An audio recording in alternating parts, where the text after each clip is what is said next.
المغیث میں مجھے امام سخاوی نے جواب دیا، فرماتے مولوی صاحب آپ کے علم میں نہیں، احمد سے لے کر عمارہ بن قاقا، ابو زرع تک، یہ 4 بندے وہ جنہیں ہم نے چیک کیا، ابو ہریرہ وہ جسے رب نے چیک کیا، انہیں مومن ہم نے کہا، اسے مومن خدا نے کہا، انہیں سچا ہم نے کہا، انہیں سچا خدا نے کہا، انہیں عادل ہم نے کہا، انہیں عادل خدا نے کہا، انہیں نمازی ہم نے کہا، انہیں نمازی خدا نے کہا، انہیں صادق ہم نے کہا، انہیں صادق رب نے کہا، اور جسے رب چیک کر لے اسے چیک کرنے کی ضرورت نہیں، اور رب نے چیک نہیں کیا، فرمایا اولئک هم المؤمنون حقا، یہ پکے مومن، اولئک الذین صدقوا یہ سچے، اولئک هم المتقون یہ متقی، اولئک حزب اللہ یہ خدا کی لشکر کے سپاہی بنے ہیں۔ فرماتے جسے اللہ پاس کر دے، اللہ چیک کر لے، پھر امت کا حق بنتا ہے ان کے پیچھے چلے، کبھی ان پر تنقید نہ کرے۔ سورۃ الاحزاب کی آیت نمبر 45 اور 46 تلاوت کی ہے۔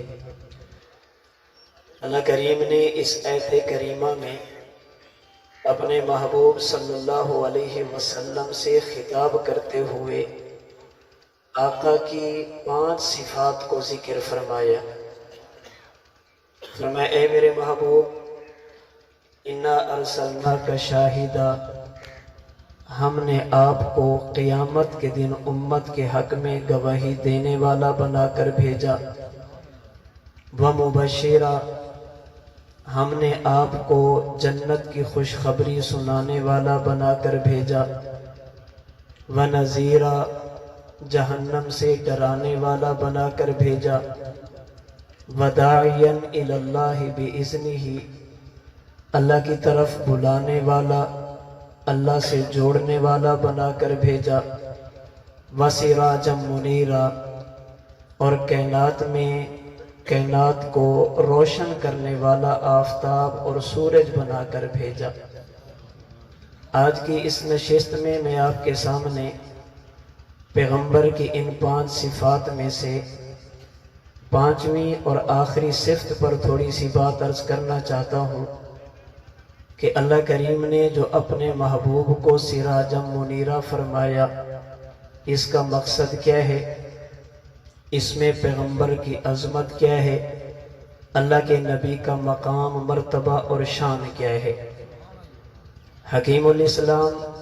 حضرت مولانا قاری محمد طیب قاسمی رحمہ اللہ نے اسی بات کو سمجھانے کے لیے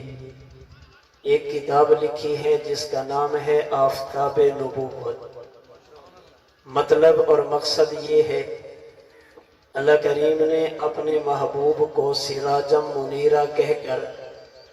آسمان کے سورج کے ساتھ تشبیہ دی ہے۔ ممکن ہے میری ابتدائی بات تھوڑی مشکل ہو، آپ توجہ کریں گے تو میں انشاءاللہ اپنی بات سمجھاؤں گا۔ اللہ نے ان 10 حروف میں اپنے نبی کو آسمان کے سورج کے ساتھ تشبیہ دی ہے۔ جیسے آسمان پر نکلنے والا سورج ہوتا ہے، اسی طرح اللہ نے آمنہ کے لال کو آفتاب بنا کر بھیجا۔ علماء سمجھتے ہیں کہ جب کسی چیز کو کسی کے ساتھ تشبیہ دی جائے تو وہاں پر 3 چیزیں ہوتی ہیں۔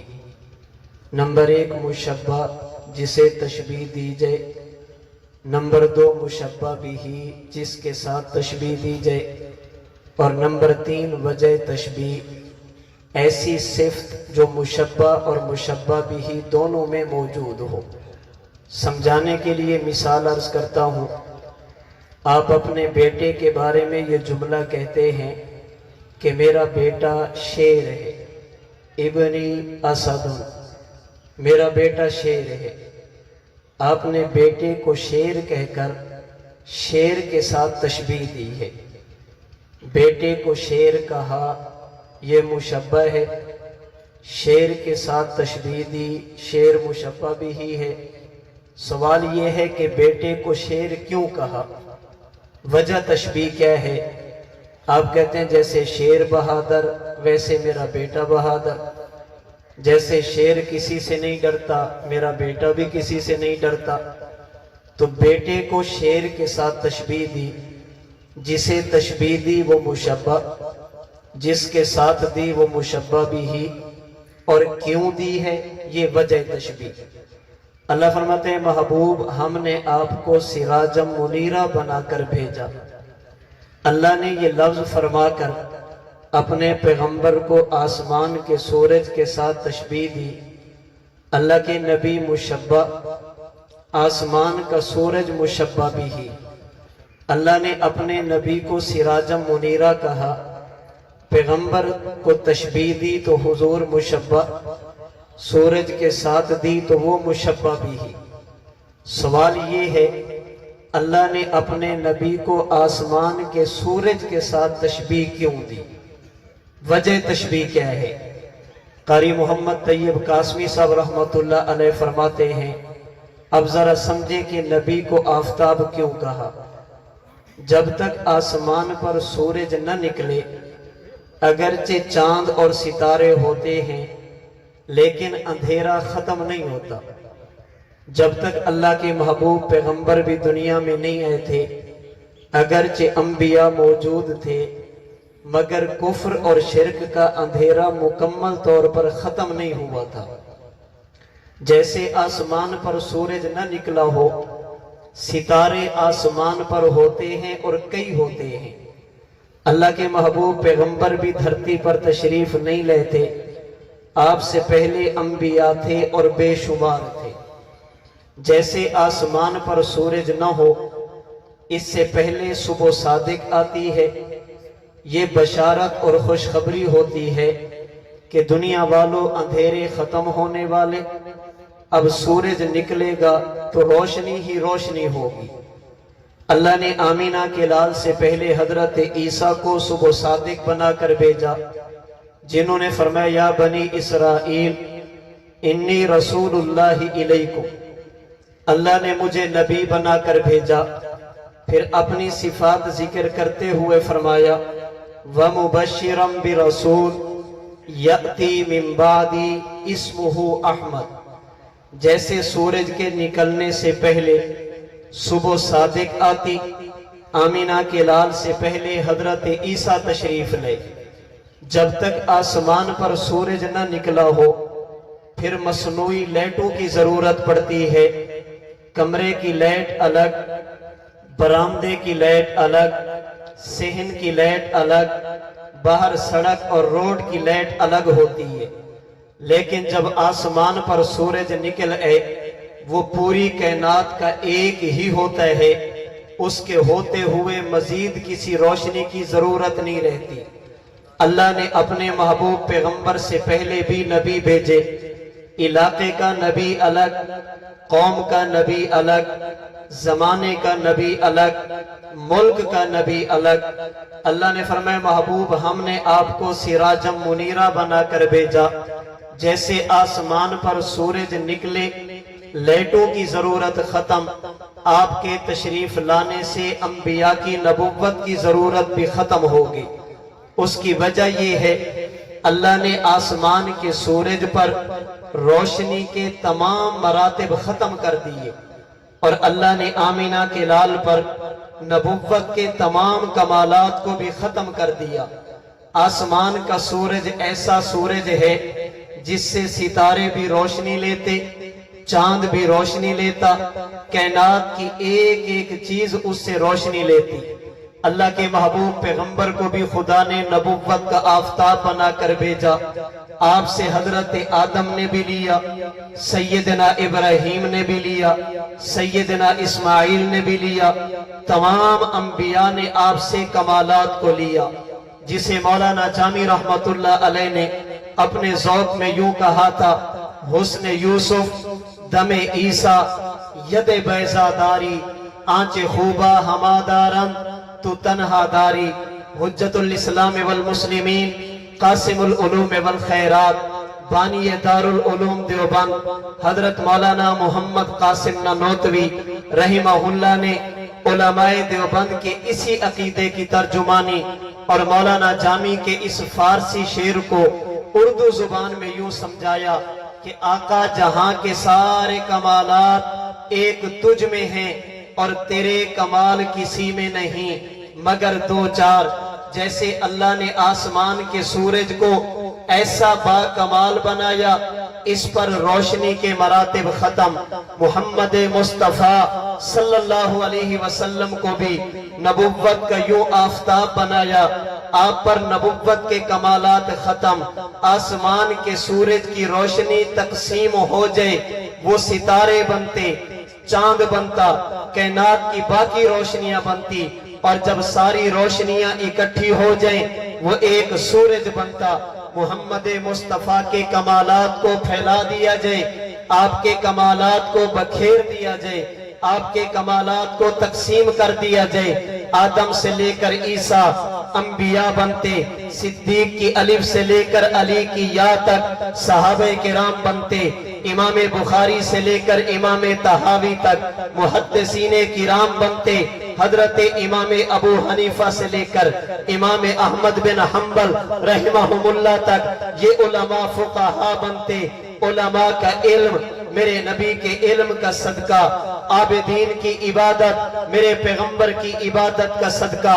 انبیاء کی نبوت آمینہ کے لال کی نبوت کا صدقہ. جیسے آسمان کے سورج کی روشنی کو پھیلایا جائے پوری کائنات بنتی, کائنات کی روشنی کو اکٹھا کیا جائے صرف سورج بنتا. اسی طرح آمینہ کے لال کے کمالات کو پھیلایا جائے پوری کائنات بنتی, انبیاء بنتے, اور ان کے کمالات کو اکٹھا کر دیا جائے پھر محمد مصطفیٰ بنتے. اس لیے علماء کی موجودگی میں بڑی ذمہ داری کے ساتھ یہ بات عرض کر رہا ہوں, اللہ نے اپنے نبی سے پہلے ہر نبی کو با کمال بنایا, اللہ نے ہر نبی کو بے عیب بنایا, اللہ نے ہر نبی کو صاحب کمال بنایا. لیکن ہر نبی میں اللہ نے کسی نہ کسی ایک کمال کو غالب رکھا. حضرت آدم کو دیکھو گے آپ کو خلق کا غلبہ نظر آئے گا, سیدنا شیس کو دیکھو گے معرفت الہی کا غلبہ نظر آئے گا, سیدنا نوح علیہ السلام کو دیکھو گے جوش تبلیغ نظر آئے گا, سیدنا داؤد کو دیکھو گے آپ کو خوبصورت آواز نظر آئے گی, سیدنا سلیمان کو دیکھو گے آپ کو سخاوت نظر آئے گی, سیدنا ایوب کو دیکھو گے آپ کو صبر نظر آئے گا, سیدنا یوسف کو دیکھو گے آپ کو حسن نظر آئے گا, اگر سیدنا ابراہیم کو دیکھو گے آپ کو جذبہ توحید نظر آئے گا, سیدنا اسماعیل کو دیکھو گے آپ کو ایثار اور قربانی کا غلبہ نظر آئے گا, سیدنا موسیٰ کلیم کو دیکھو گے آپ کو جلال کا غلبہ ملے گا, سیدنا مسیح علیہ السلام کو دیکھو گے آپ کو عبادت زہد و ورع کا غلبہ نظر آئے گا. یہ ایک ایک نبی میں اللہ نے الگ الگ کمالات کو رکھا. اب آئیے محمد مصطفیٰ کی زندگی کو دیکھو, اگر حضرت آدم میں خلق کا غلبہ اللہ کے نبی میں خلق بھی نظر آئیں گے, حضرت شیس کی معرفت محمد مصطفیٰ میں نظر آئے گی, سیدنا داؤد کی خوبصورت آواز اللہ کے محبوب پیغمبر میں نظر آئے گی, سیدنا نوح علیہ السلام کی جوش تبلیغ اللہ کے محبوب پیغمبر میں نظر آئے گی, سیدنا داؤد کی خوبصورت آواز, سیدنا سلیمان کی سخاوت اللہ کے محبوب پیغمبر میں نظر آئے گی, حضرت جناب موسیٰ کلیم اللہ کا جلال محمد مصطفیٰ میں نظر آئے گا, حضرت عیسیٰ کی عبادت, حضرت عیسیٰ کا زہد و ورع آپ کو محمد مصطفیٰ میں نظر آئے گا, حضرت ایوب کا صبر اللہ کے محبوب پیغمبر میں نظر آئے گا, اور حضرت یوسف کا حسن بھی آپ کو محمد مصطفیٰ میں نظر آئے گا. اور صرف نظر نہیں آئے گا بلکہ ایسا کامل نظر آئے گا کہ حضرت یوسف کا حسن بھی محمد مصطفیٰ کے حسن کا صدقہ اور زکوٰۃ نظر آئے گی. اس لیے کہ حضرت یوسف حسین تھے لیکن اللہ نے میرے پیغمبر کو حسن کا منبع بنایا, یہاں سے حسن تقسیم ہوا انبیاء کو ملا, یہاں سے حسن تقسیم ہوا دنیا کے حسینوں کو ملا. تبھی تو حضرت حسان نے کہا تھا وَأَحْسَنُ مِنْكَ لَمْ تَرَ قَطُّ عَيْنِي وَأَجْمَلُ مِنْكَ لَمْ تَلِدِ النِّسَاء. کہنے والے نے جبریل امین سے پوچھا تھا تو نے کائنات کو دیکھا پھر محمد مصطفیٰ کو بھی دیکھا, تمہیں ان کے حسن میں کیا نمایاں فرق